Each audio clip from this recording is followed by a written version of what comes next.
এগুলো হচ্ছে বেবি নকশি কাঁথা, বড় সাইজ ছোট সাইজ সবগুলোই আছে। স্পেশালি আমরা হচ্ছে 2 গজে একটু বড় সাইজগুলো বেশি করি, আর 1.5 গজেরগুলো।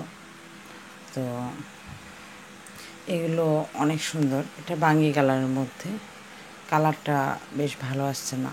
এটা ব্ল্যাকের মধ্যে, এটা হচ্ছে কালো খয়েরি, এটা হচ্ছে লাল কালারের ওপর পেস্ট কালার, এটা হচ্ছে কালো খয়েরি বা কফি কালারের মধ্যে, এটা হচ্ছে চা পাতি চায়ের মতো কালার একটা। এই যে এগুলো হচ্ছে দাগ দেওয়া হয়েছে, তো কাজ কেবল শেষ হয়েছে। এই তো টোটাল 18 পিস কাঁথা আছে।